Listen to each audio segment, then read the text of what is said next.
Bonjour, cher ami Sagittaire et ascendant Sagittaire. On se retrouve aujourd'hui pour l'horoscope du mois de mars 2024. Je vous recommande d'écouter en priorité l'horoscope de votre ascendant et ensuite celui de votre signe. Vous aurez ainsi un maximum d'informations. Alors, les planètes circulent ce mois-ci en Poisson dans votre secteur 4. Et c'est une maison qui va être liée au foyer, à la famille, à l'immobilier. C'est donc dans ce secteur que vous allez vous concentrer ce mois-ci. C'est celui-ci qui est mis en exergue.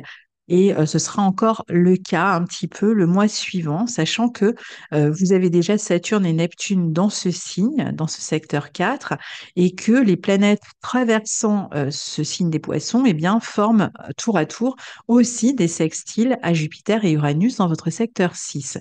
Donc peut-être que le travail et le foyer sont associés pour vous ce mois-ci. Ça peut être aussi la famille et la santé qui peuvent être des domaines dans lesquels vous allez avoir plus de responsabilités puisque ici, il peut être question justement d'être présent pour soutenir, aider, soigner peut-être une personne de la famille qui est plus dépendante, qui a besoin de votre soutien. Ça peut être le partenaire, ça peut être une personne de la famille. Alors, si c'est le cas, ça peut être vécu avec un peu de frustration, je dirais, puisque Saturne est quand même au carré de votre signe. Donc, ça peut représenter quand même des responsabilités importantes. Vous pourriez très bien aussi être en train de vous occuper de questions concernant une maison, mais peut-être à distance aussi. Pour d'autres, ça peut être un moment où vous pouvez être éloigné d'une partie de la famille et mal le vivre. D'autres encore vont chercher, par exemple, à tirer profit, surtout quand Vénus et Mars, donc c'est-à-dire respectivement le 11 pour Vénus et le 23 pour Mars, vont passer aussi dans ce signe des poissons. Il peut être question donc de gérer un patrimoine, un bien immobilier, peut-être de le mettre en location, de trouver un locataire, à moins que vous soyez plutôt en train de chercher une maison, de vouloir en construire une. Mais voilà, alors soit ces thématiques sont un peu lentes à se décanter et vous avez du mal à trouver que ce soit un locataire, un achat ou ça peut mettre du temps avant de pouvoir démarrer, par exemple, la construction d'une maison. Soit les choses peuvent se faire à distance aussi, et donc vous n'avez pas forcément de visibilité, mais ça peut amener peut-être un peu de contraintes sur le plan matériel. Vous pouvez en tout cas dépenser de l'argent ici pour des travaux, pour un bail, un achat, enfin toutes ces questions, ou alors gérer un patrimoine familial, par exemple, peut-être à distance ou dans des dispositions qui peuvent être un peu compliquées ou on n'arrive pas à trouver une entente, ça prend un certain temps. La première partie du mois, vous aurez sans doute le sentiment, en tout cas, d'avoir beaucoup de responsabilités dans ces domaines et de devoir gérer beaucoup tout seul ou de ne pas avoir, comme je vous disais, une véritable visibilité sur ces questions-là. À partir du 11, vous serez davantage soutenu ou plus entouré, disons. Certains pourraient aussi être en train de régler, par exemple, de chercher à trouver un lieu, un EHPAD, une maison de convalescence pour soi ou pour une personne de la famille et avoir du mal à le trouver au départ du mois, en tout cas. À partir du 11, il y a du mouvement au foyer. On reçoit peut-être des personnes, des enfants, des amis. C'est un bon moment pour travailler, pour étudier aussi à partir de chez soi, pour écrire. Alors, c'était déjà le cas hein, précédemment, mais ça se renforce, disons. Il y a beaucoup plus d'activités à la maison. Alors, attention quand même aux conflits au foyer à partir du moment où Mars, à la fin du mois, va rentrer dans ce secteur 3. Soit il y a beaucoup d'activités ou de travail à la maison, soit parfois ça va donner des conflits, des rapports de force. On peut se sentir un peu seul, hein, comme je vous disais tout à l'heure aussi, ou porter des responsabilités seul. On peut en tout cas, malgré tout, travailler à partir de chez soi, écrire, se concentrer sur sa créativité. On peut éventuellement travailler à domicile en télétravail, aussi à distance. Pour ceux qui travaillent, par exemple, dans des cabinets, cabinets de soins médicaux, paramédicaux, thérapie, etc. Bon, bah, ça peut être un moment où justement où vous allez avoir beaucoup plus de clientèle. Et puis, il peut y avoir aussi des affaires à régler à distance avec la fratrie autour d'un logement ou de biens familial, patrimoine familial, d'argent. Alors, la nouvelle lune en poisson du 10, elle aussi met l'accent sur ce secteur 10. Donc, ça veut dire que vraiment, ce secteur 4, pardon, ça veut dire que ce secteur 4 est vraiment important pour vous ce mois-ci. Il peut y avoir éventuellement un déplacement, un petit voyage qui vient changer votre quotidien, des affaires que l'on règle concernant le foyer, concernant la famille, peut-être plus de communication pro à partir de la maison aussi, à partir du 10, plus de mouvement d'une certaine manière, un renouveau, hein, peut-être une situation qui se décoince concernant justement le foyer et la famille à partir du 10. Hein. Ça ne veut pas dire que c'est le 10, mais à partir du 10. Alors, en début de mois, Vénus et Mars sont encore en 3 en Verseau, donc ils sont utiles pour le travail intellectuel, pour communiquer avec l'environnement, pour s'investir dans des études, des travaux intellectuels, avec peut-être un peu de nervosité, un sentiment d'urgence aussi, qu'il faut régler certaines affaires, qu'il faut mettre les bouchées doubles. Il peut y avoir aussi des rendez-vous, par exemple professionnels.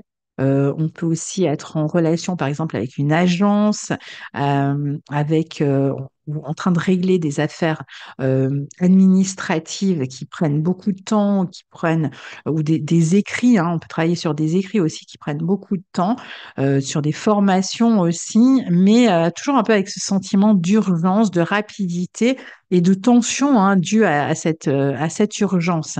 Alors cette urgence, vous allez peut-être la sentir en vous. Hein, ça peut être une forme de stress, ou alors ça peut être dû à des désaccords, des problèmes dans la vie professionnelle avec des collègues de travail ou avec dans les rendez-vous que vous avez avec d'autres personnes au sujet d'un travail que vous faites en collaboration, par exemple.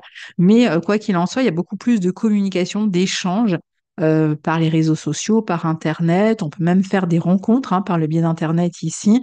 C'est une période où on peut être aussi beaucoup plus à gérer des affaires commerciales, à faire des affaires. Les rendez-vous, ça peut être des rendez-vous professionnels ou des rendez-vous médicaux d'ailleurs, qui vont parfois nécessiter des petits déplacements.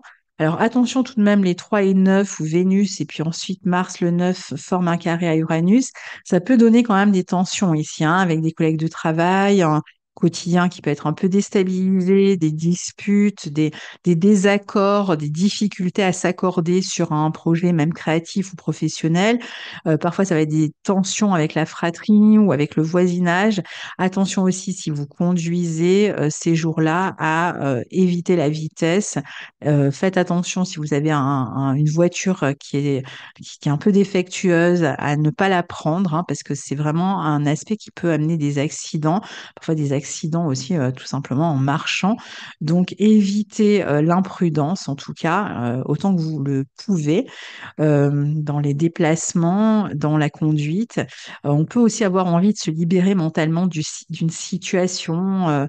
Euh, et donc, il y a peut-être il y a des urgences à régler comme ça rapidement qui peuvent vous mettre dans un état de stress qui lui-même peut amener du coup, des tensions dans le quotidien ou avec d'autres personnes. Alors, Mercure le 10 et le 20, le Soleil, entrent en bélier dans votre secteur 5. À partir de là, on commence à se déplacer un peu vers la maison 5. C'est une période où vous allez avoir envie de vous amuser davantage. Vous allez mettre l'accent sur les loisirs, sur les voyages, sur la vie sportive, sur la créativité, sur les sorties. La vie relationnelle, amoureuse sera aussi, elle, plus centrale. C'est un bon moment si vous êtes célibataire à partir de là, mais ce sera encore valable le mois suivant pour faire des rencontres, pour passer du bon temps en amoureux, pour avoir des projets importants sur le plan affectif. Ça peut être même l'envie d'un enfant, d'avoir un enfant, ou l'arrivée d'un enfant, hein, éventuellement aussi. On va développer davantage sa créativité aussi. Donc, ici, on est vraiment concentré aussi sur sa vie créative, surtout si ça fait déjà partie de votre vie. Et il peut y avoir un projet important qui se profile, sur lequel vous allez travailler et certainement retravailler même le mois suivant, puisque Mercure rétrogradera dans ce secteur 5 en conjonction de votre nœud nord. Donc, il y a certainement un projet important qui va concerner soit l'arrivée d'un enfant ou le fait d'avoir un enfant, d'apprendre la nouvelle qu'on va avoir un enfant, ou un projet créatif ou un projet sportif, ça peut être une compétition, ça peut être un projet pédagogique, un projet d'étude, un concours, quelque chose comme ça, qui va vraiment prendre beaucoup votre temps là, partir du 10, je dirais, mais jusqu'au mois de mai peut approfondir certains savoirs, puisque Mercure va rétrograder dans ce secteur 5 ou revenir préparer un projet créatif qui va ensuite être, qui va sortir, qui va être visible. On peut aussi être en train de préparer, comme je vous disais, une compétition sportive, s'entraîner, voilà, faire un travail de préparation en vue d'un événement sportif. Donc, tout ça va, à partir de là, commencer à beaucoup vous occuper, mais beaucoup vous enthousiasmer aussi, hein. C'est dans la joie que ça se passe ici, hein.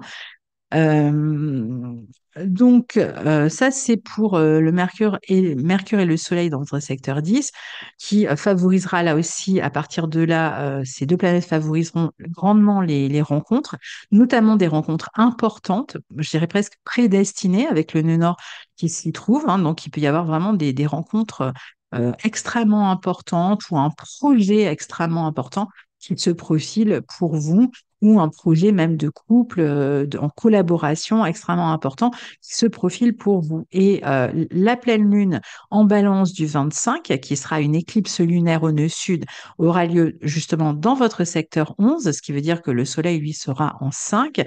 Et c'est une éclipse lunaire, donc, qui pourrait vous permettre justement d'arriver au bout d'un projet. On en ressort un peu soulagé, on franchit une étape. Il y a peut-être aussi une prise de conscience sur ce qu'il faut modifier dans un projet, comment il faut le retravailler. Alors parfois, ça va être un projet de couple, hein, ou un projet de collaboration, un projet en duo qui arrive au bout et qui peut amener ce soulagement et qui permettra un nouveau départ par la suite euh, dans ce domaine, soit créatif, soit affectif, soit pédagogique, hein, mais voilà, on aura, disons, plus de visibilité d'une certaine manière à partir de là sur ce qu'on va devoir lancer, peut-être sur ce qu'on va devoir modifier par rapport à ces projets, puisque plus tard, on aura Mercure qui rétrogradera dans ce secteur 5 et comment réaborder le projet, comment le corriger, comment s'améliorer, comment l'approfondir en vue de le lancer un peu plus tard. Donc voilà, cher ami Sagittaire, pour ce mois de mars 2024. À très bientôt. Au revoir.